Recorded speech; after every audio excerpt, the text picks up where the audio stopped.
कोई नहीं, क्लास शुरू हो गई है। ठीक है, नीरज आर्या, आवाज आ रही है सबको? यस सर, एक्चुअली मेरा वाला फोन डिस्चार्ज है तो मैंने दूसरे फोन में डाउनलोड कर लिया है ये। ओके, ठीक है। हम लोग हिस्ट्री में बात कर रहे थे। दैट टॉपिक, लास्ट टॉपिक था हम लोगों का सर। अगस्त ऑफर है। हाँ सर। उसके बाद है इसमें individual civil disobedience movement. Next topic हमारा है individual civil disobedience movement. Individual एक तो था civil disobedience movement that was started by the mister Gandhi in 1930। अभी ये है individual civil disobedient. Okay, that was started by the Congress working committee. Sir individual satyagraha क्या था सर? हाँ, individual civil disobedience, individual civil disobedience satyagraha. जैसे हम लोग कहते हैं ना हिंदी में है कि व्यक्तिगत सत्याग्रह, व्यक्तिगत सविनय अवज्ञा आंदोलन। इसको देख लीजिए एक बार कि क्या है ये। हाँ, इंडिविजुअल सिविल डिसओबीडियंस है ना, सिविल डिसओबीडियंस, ठीक है। इंडिविजुअल सिविल डिसओबीडियंस यानी व्यक्तिगत सविनय अवज्ञा आंदोलन। इसको हिंदी में कहते हैं व्यक्तिगत सविनय अवज्ञा आंदोलन। नॉर्मल सविनय अवज्ञा आंदोलन नहीं है सर, मतलब नहीं, सविनय अवज्ञा देखो, सविनय अवज्ञा आंदोलन था civil disobedience movement that was started in 1930 mister Gandhi. वो था सिविल डिसओबीडियंस मूवमेंट जो 1930 में शुरू किया गया था मिस्टर गांधी के द्वारा। अभी ये 1940 में है। that was started in October 1947, sorry 40, हाँ ये 1940 यानी अक्टूबर 17 1940, तो ये डेट है। और जो सिर्फ था civil disobedience movement that was started in 1930 by mister Gandhi, है ना। उसी में दांडी मार्च शामिल था और उसी के बाद जो राउंड टेबल समिट हुए वो हुए, ठीक है। तो सविनय अवज्ञा आंदोलन गांधी जी के द्वारा शुरू किया गया था और ये जो शुरू किया गया है इंडिविजुअल सिविल डिसओबीडियंस मूवमेंट, ये है कांग्रेस वर्किंग कमेटी। किसके द्वारा है? Congress working committee. The Congress working committee, है ना, कांग्रेस वर्किंग कमेटी द्वारा ये शुरू किया गया। कांग्रेस वर्किंग कमेटी के द्वारा ये शुरू किया गया था, ठीक है। तो ये ध्यान रखना है। और इंडिविजुअल का मतलब हम personally we are not with you. पहले क्या था, कम्युनिटी लेवल पे था, एक क्राउड लेवल पे था, एक इंडिया लेवल पे था जो गांधी जी ने शुरू किया था। ये इंडिविजुअल है, मतलब अब हम ब्रिटिश गवर्नमेंट का सपोर्ट नहीं करेंगे। सिविल डिसओबीडियंस मतलब we are not with you with respect, हम आपके साथ रेस्पेक्ट के साथ नहीं है। तो सबसे पहले उसमें अरेस्ट किया गया था इसमें, ठीक है। सबसे पहले इसमें अरेस्ट होने वाले व्यक्ति थे विनोबा भावे, ठीक है, विनोबा भावे। ये कई बार क्वेश्चन पूछा गया है प्रीलिम्स वगैरह में। who was arrested the first in the individual civil disobedience movement, that was Vinoba Bhave. Vinoba Bhave वो व्यक्ति हैं जिन्हें सबसे पहले अरेस्ट किया गया। उसके बाद हद तो तब हो गई एक बार यूपी पीसीएस में, उन्होंने कहा कि after Vinoba Bhave who was arrested, तो आफ्टर विनोबा भावे अरेस्टेड पंडित जवाहरलाल नेहरू। दूसरे जो व्यक्ति थे वो पंडित जवाहरलाल नेहरू थे, पीटी नेहरू।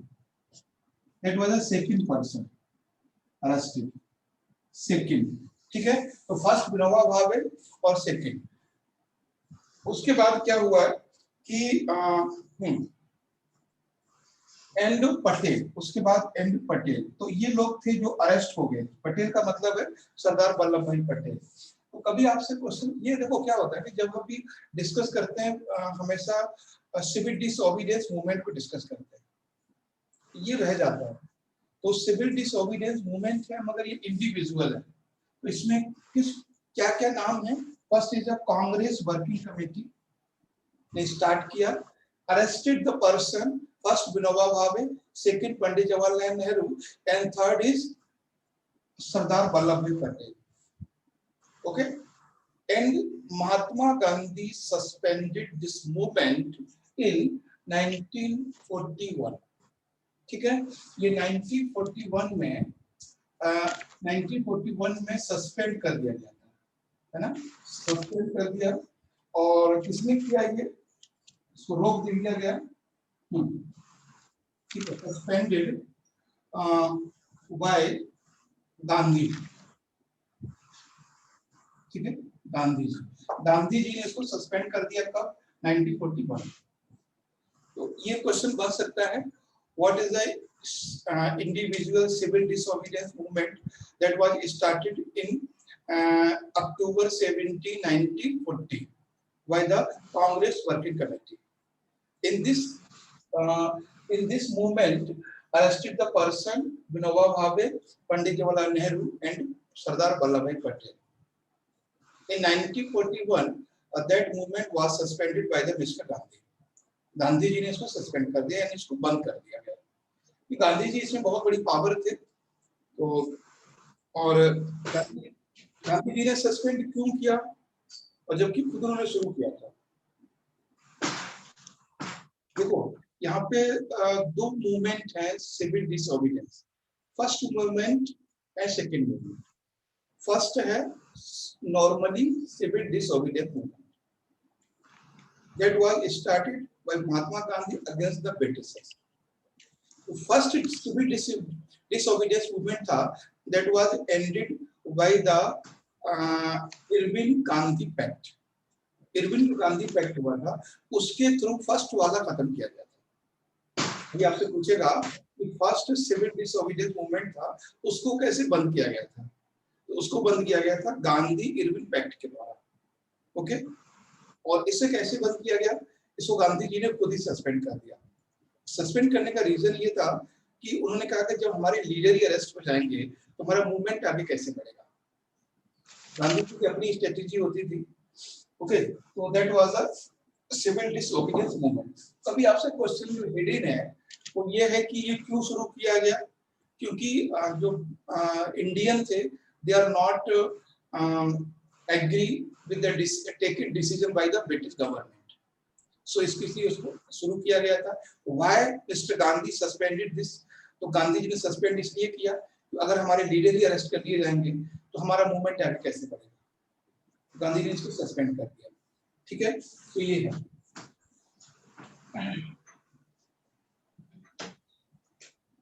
कभी आपसे इसको क्वेश्चन बनेगा तो जैसे इंडिविजुअल सिविल डिसओबीडियंस मूवमेंट, कभी ऐसा बने डिसओबीडियंस मूवमेंट शॉर्ट में।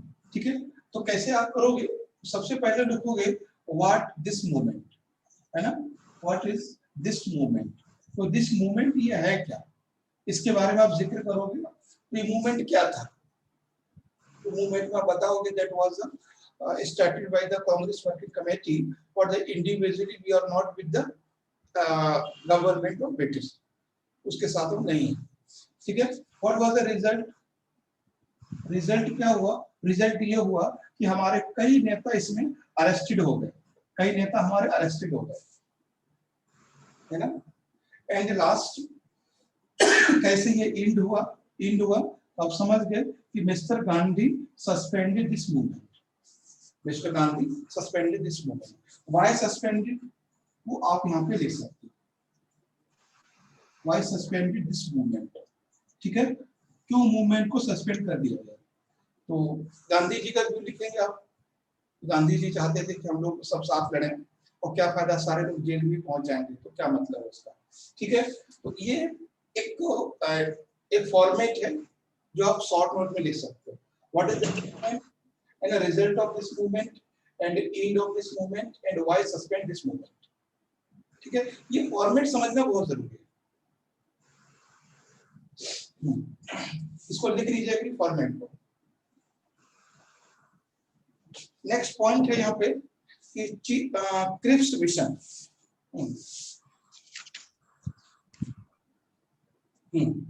नेक्स्ट है Cripps mission, the Cripps mission.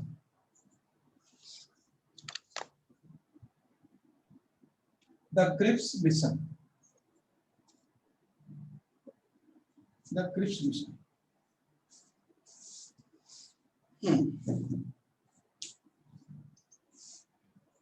बताएं। तो किस मिशन के बारे में? हाँ, क्या है ये? अच्छा देखो, दो यहाँ पे सर, लिखते हैं, एक तो कैबिनेट मिशन है, एक क्रिप्स मिशन है।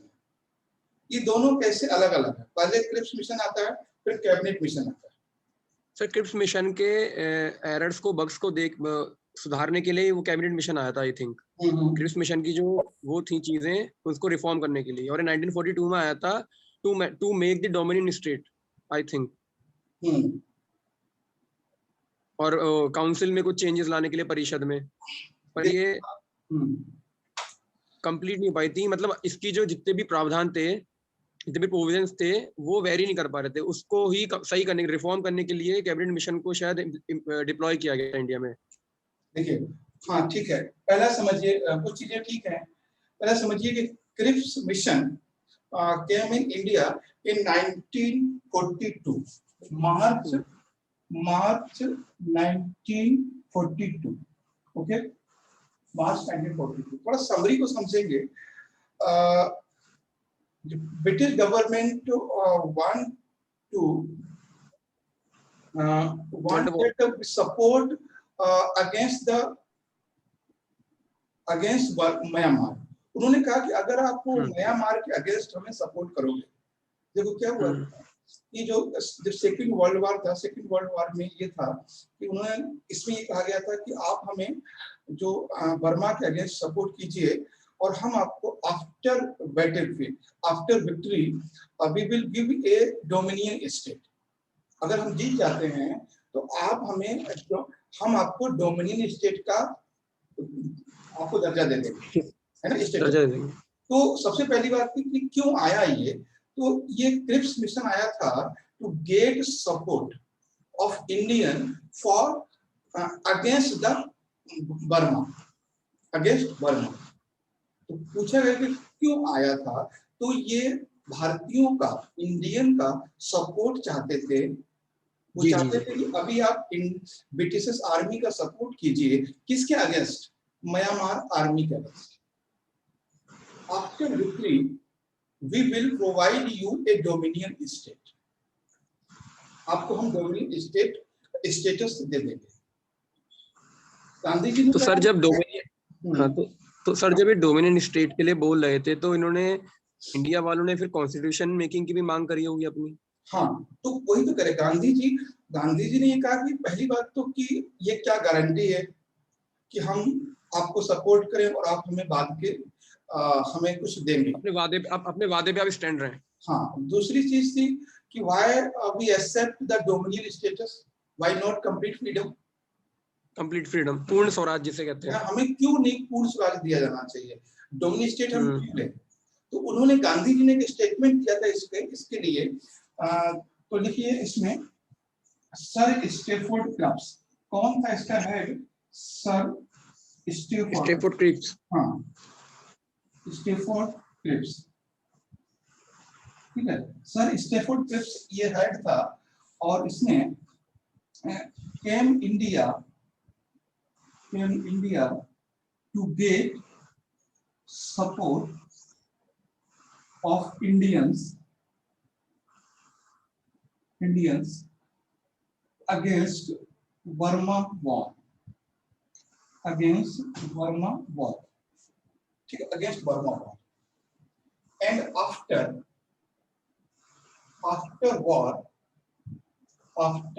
war, British government British government will give you a Dominion state. Dominion, you know, Dominion status. Dominion status. Okay. तो सबसे पहली बात है कि it not came to form constitutional assembly. That came India to get support of Indians of the against Burma war. Burma war के against में support के लिए इंडिया में आया था और उन्होंने कहा कि आफ्टर, ठीक है, after war British government will give you a dominion status, dominion status को दे देंगे। तो गांधी जी यानी Congress committee reject this proposal, ठीक है, तो लिख लीजिए यहाँ पे कांग्रेस रिजेक्ट दिस प्रपोजल, उन्हें रिजेक्ट कर दिया। Congress reject this proposal and Gandhi ji said, बहुत फेमस स्टेटमेंट है, गांधी जी सेड, क्या बोला था Gandhi ji? Cripps mission proposal is like a post-dated check on a crumbling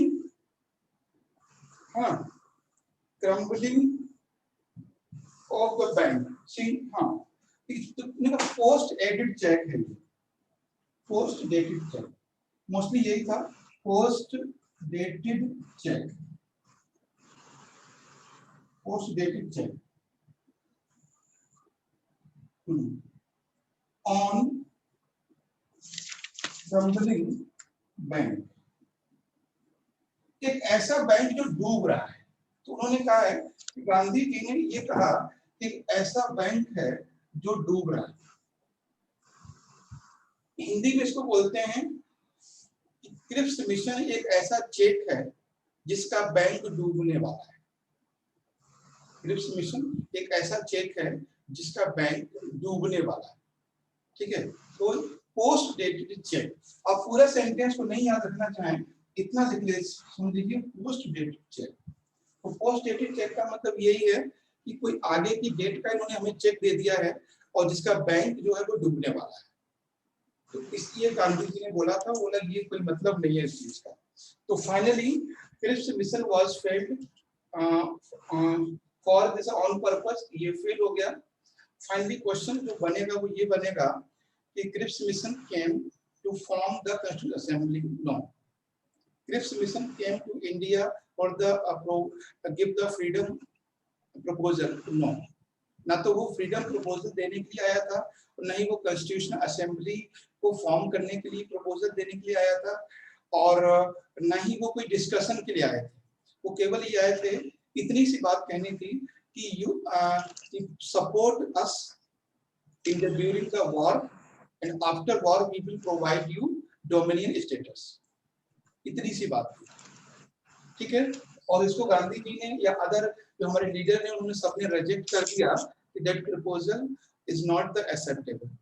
Gandhi ji said that is a post dated check on a bank, on a crumbling bank, जिसका bank टूटने वाला है या खत्म होने वाला है, ऐसे बैंक का ये हमारा ये चेक है।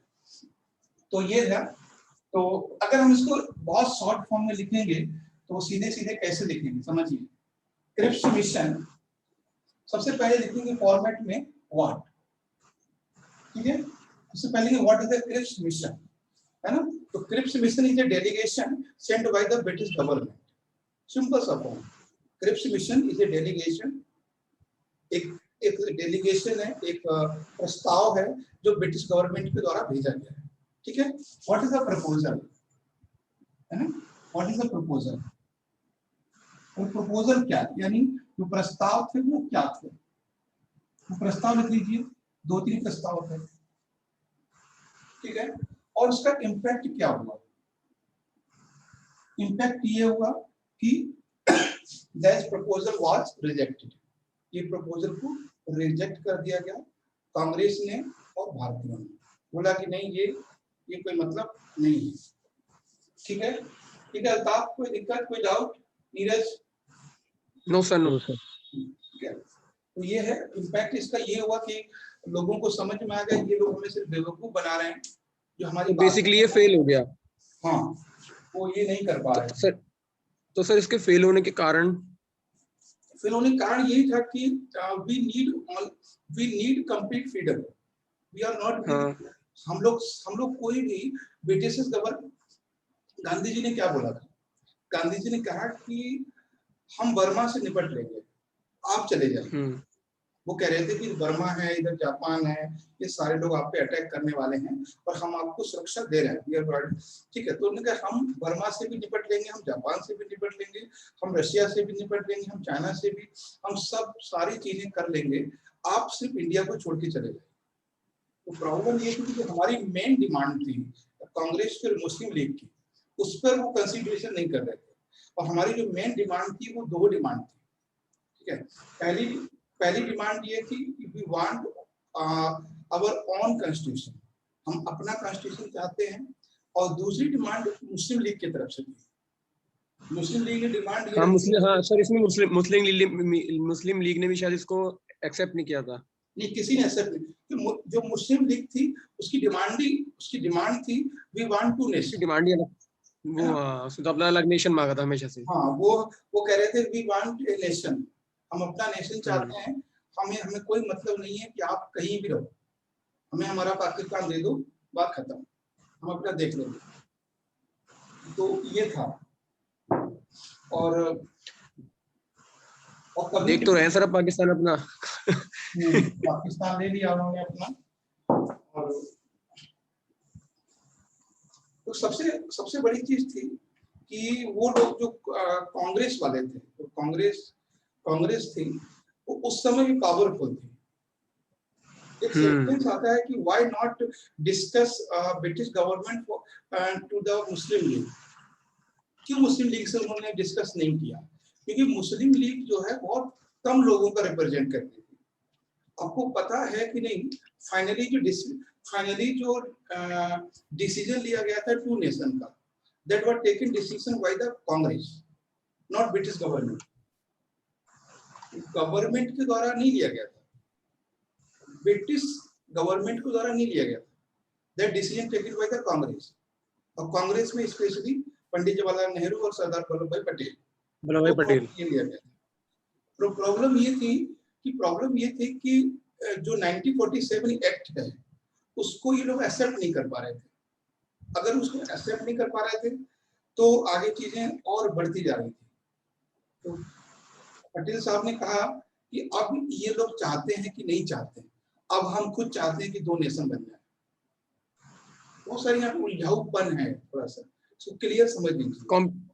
कॉम्प्लिकेटेड चीजें हैं सर, बहुत ज्यादा कंफ्यूजिंग। बहुत सिंपल कॉम्प्लिकेटेड नहीं है कि British government discuss with the Congress. कहीं ना कहीं तो हाथ सर ऐसा नहीं है, अपनी कांग्रेस का भी कहीं ना कहीं हाथ रहा है, क्योंकि इनको पहले से ही पूर्ण स्वराज मांगना चाहिए था। इन्होंने पहले डोमिनियन स्टेट की, पहले इन्होंने भी तो डोमिनियन स्टेट की मांग पहले इन्होंने करी थी, ऐसा नहीं है। पहले देखो 1905 में या 1906 में, 1909 में हमें नहीं पता था क्या होने वाला है, क्योंकि जो जब एक गरम दल नरम जल का ड्रामा चल रहा था आपस में एक दूसरे से, जो गांधी जी थे वो इस चीज को एक्सेप्ट नहीं कर पा रहे थे और उसमें कोई भी नहीं कर पा रहा था। आज भी ये है। और एक्चुअली हमें इंडियन नेशनल मूवमेंट को समझने के लिए उस पीरियड में जाना पड़ेगा, उस पीरियड को समझना पड़ेगा। What was the condition India and the world, लोग कैसे रह रहे थे, क्या सिचुएशन थी, क्या हमारे पास रिसोर्स थे, क्या हमारे पास टूल थे, तब हमें कुछ लिख पाएंगे। वरना तो गांधी जी को गलत कह देना, अम्बेडकर साहब को गलत कह देना, पटेल को या जिन्ना साहब को, किसी को भी गलत कहना बहुत आसान बिना सोचे समझे बेकार। लेकिन जब आप उस पीरियड में जाओगे तब समझ में आएगा यहाँ चीजें कुछ अलग चल रही थी। बिल्कुल, बहुत रिसोर्सेज की लैक थी। आज की डेट में अगर आज से 50 साल बाद लोग सोचेंगे, 50 साल बाद लोग सोचेंगे कि यार एक प्रधानमंत्री था मोदी जी, वो चाहता तो इतने लोग नहीं मरते। क्या मोदी को पता है कि लॉकडाउन से 100% कोरोना रुक जाएगा? नहीं, कुछ नहीं पता। बस तो वही चीज है। तो यहाँ पर किसी को अभी आज के सिचुएशन में कुछ नहीं पता है कि क्या डिसीजन लेना है। जितना आप सोच पा रहे हो उतना ही मोदी जी सोच पा रहे हैं, कुछ अलग नहीं। तो अभी जो डिसीजन लिए जा रहे हैं वो परिस्थिति अकॉर्डिंग लिए जा रहे हैं, और आने वाले दिनों में कोई सोचेगा, ठीक है, हो सकता है कि स्प्रेडिंग रुक जा रहा हो, कनेक्टिविटी स्प्रेडिंग रुक जा रहा है, लेकिन 100% रुक जाएगा ये गारंटी नहीं है ना, 100% रुक जाएगा जी। तो अभी सिचुएशन अलग है, वही चीज वहां पर थी। और नेक्स्ट है इसमें क्विट इंडिया मूवमेंट, भारत छोड़ो आंदोलन। हाँ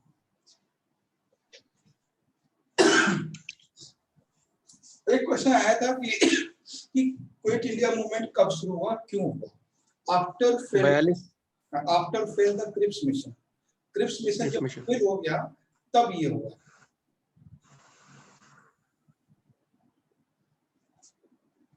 तो एक चीज पता है, यहाँ पे एक साइड में क्वेश्चन चल रहा है हमारे साइड में, वो ये है कि क्रोनोलॉजी से लेकर, है ना।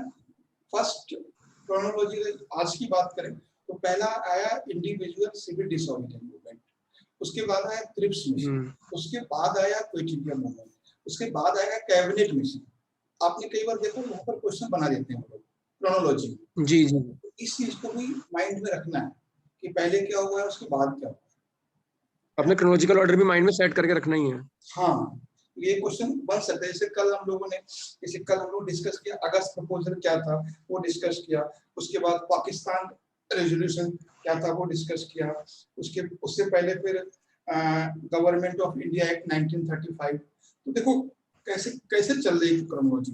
पहले क्रोनोलॉजी क्या था, गवर्नमेंट ऑफ इंडिया एक्ट 1935, उसके बाद आया पाकिस्तान रेजोल्यूशन, उसके बाद आया कौन अगस्त प्रपोजल, ठीक है, उसके बाद आया फिर क्रिप्स मिशन, फिर आया ये क्विट इंडिया मूवमेंट, नहीं उसके बाद इंडिविजुअल आया, इस तरह से।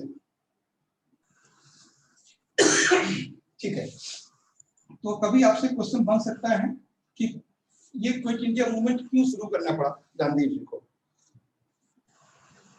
उसका रीजन यही था, first reason act 1935, Indian government act 1935।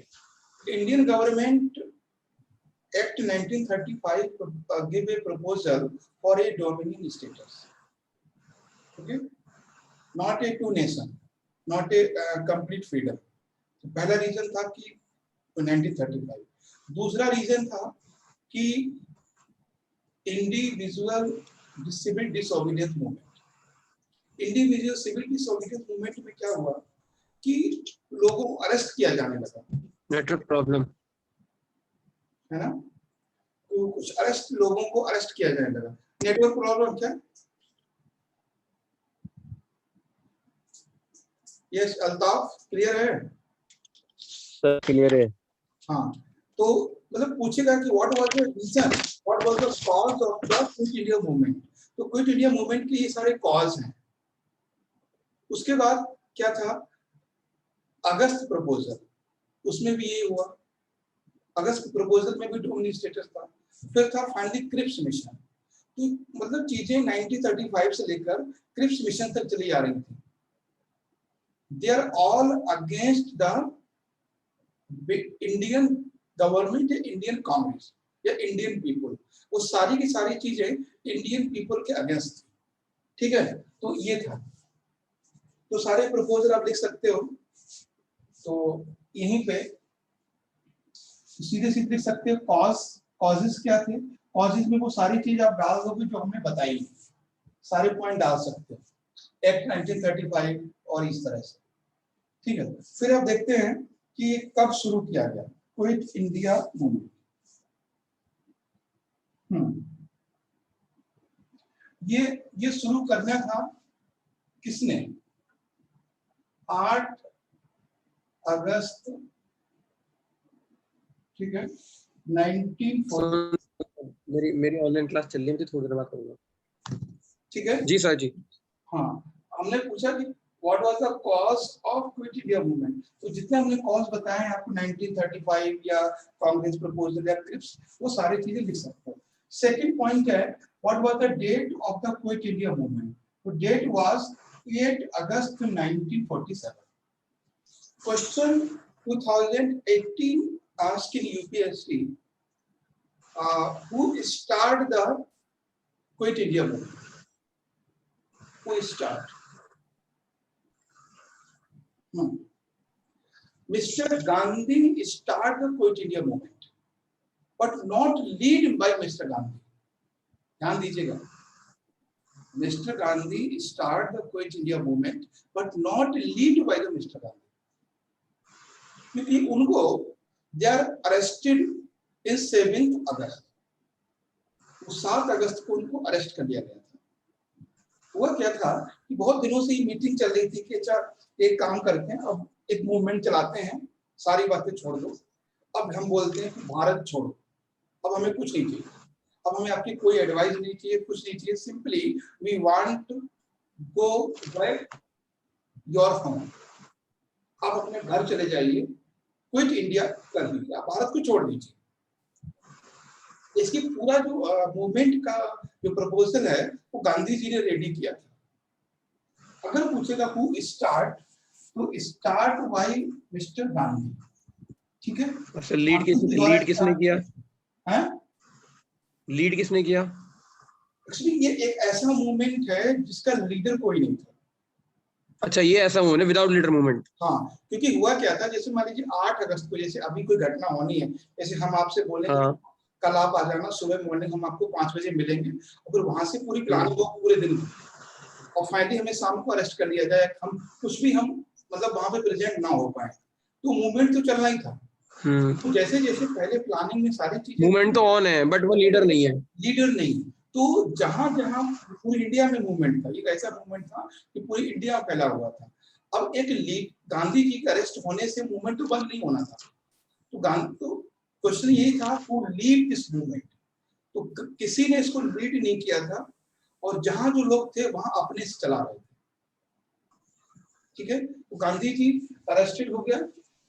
अगर कभी पूछा जाए कि इसको लीड किसने किया था, तो लीड किसी ने नहीं किया, ठीक है, लीड यहाँ पे कोई नहीं कर रहा। और फाइनली हर जगह हुआ ये मूवमेंट, और बहुत सारे अंग्रेजों ने इसको दबाने की कोशिश भी की, मूवमेंट बंद भी कर दिया गया फाइनली। बट अंग्रेज को ये क्लियर, ब्रिटिशर्स को ये क्लियर हो गया था कि अब हम बहुत दिनों तक इंडिया में नहीं रह सकते। भारतीय लोग अब समझदार हो चुके हैं। हाँ, मतलब अब उनको समझ में आ गया था, अब हमें कैसे भी करके यहाँ से जाना है, और क्लियर हो चुका था चीजें, बहुत कुछ हो गया था क्लियर कि अब बहुत दिनों तक हम नहीं रह सकते, बहुत दिनों तक नहीं रह सकते।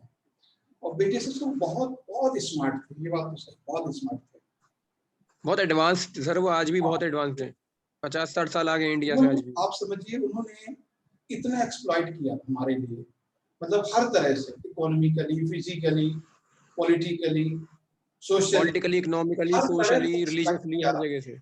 और फिर भी जब वो गए गेस्ट की तरह गए, मतलब आज भी उनकी चीजें यहाँ पे सुरक्षित हैं, आज भी उन्हीं की वजह से दिल्ली में बहुत सारी ऐसी बिल्डिंग है जो उनके नाम पे हैं। बिल्कुल, रेड फोर्ट, हाँ, रेड फोर्ट को भी उन लोगों ने संरक्षित करके रखा पूरा अच्छी तरीके से, ठीक है। बहुत सारी चीजें हैं दिल्ली में, अगर आप देखोगे तो कई सारी बिल्डिंग के नाम उनके नाम पे हैं।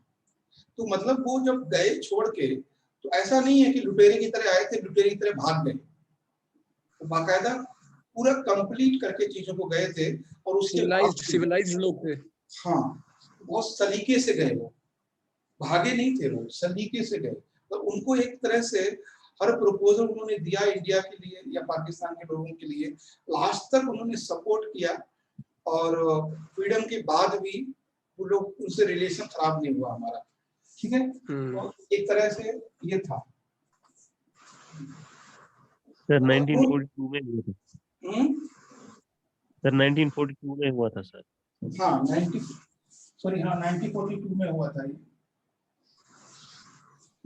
ठीक है, 1942 में हुआ था। और इसी में एक नारा दिया गया था, आपको पता है, है ना, कौन सा नारा था, डू और डाई, है ना, इसी में था ना, क्यों? जी सर। हाँ, डू और डाई इसी में था, करो या मरो, करो या मरो का नारा इसी में दिया गया था। तो ये था आपका फाइनली क्विट इंडिया मूवमेंट क्यों शुरू हुआ, क्योंकि उनको समझ में आ गया था अब हमें इनके आगे साथ नहीं जाना है, और अरेस्ट किया गया बहुत सारे लोगों को, मतलब बहुत सारे लोगों की जाने गई इसमें, और फाइनली अंग्रेजों ने ये समझ लिया कि हमें जाना है। क्वेश्चन यहीं से बनेगा, who start by the mister Gandhi, who lead, there is no leader, कोई लीडर नहीं था। इसी में नारा दिया गया था, करो या मरो, करो या मरो। ठीक है, अब गांधी जी ने एक उसके बाद टॉपिक मैंने कुछ लिखाया था इसमें, एक्चुअली गांधी जी को ना गांधी जी जो अरेस्ट किए गए थे, गांधी जी को छोड़ दिया गया था। गांधी जी ने 21 दिन का फास्ट किया था और 21 दिन में 13वें दिन उन्हें छोड़ दिया गया। तो कभी आपसे क्वेश्चन बनेगा कि जब Gandhi ji quit India movement arrest किया गया तो किस तरह से क्या हुआ, तो उन्होंने जब वो अरेस्ट किया गया तो उन्होंने फाइनली फास्ट किया 21 दिन का, 21 दिन तक तो वो नहीं गए, 13वें दिन उनको छोड़ दिया गया, 13वें दिन को छोड़ दिया गया। हाँ। अब नेक्स्ट है इसमें बेबेल एंड प्लान, बेबेल प्लान।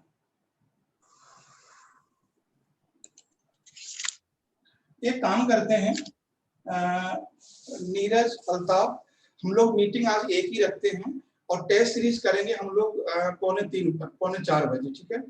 अगली मीटिंग को हम लोग यहीं पे रखते हैं क्योंकि लोग भी कम है और थोड़ा हेल्थ भी ऐसी है। तो टेस्ट के लिए आप लोग आइए 3:45 पे, ठीक है। ओके सर, आगे हम लोग कंटिन्यू आगे करेंगे कल इसको। Okay okay, thank you sir. ऐसे क्लास नॉर्मली नीरज 1 घंटे की होती है, अभी यस सर, हेल्थ प्रॉब्लम है, सबको ही है, तो इसलिए थोड़ा कोई नहीं, it's okay sir, no issue, no issue.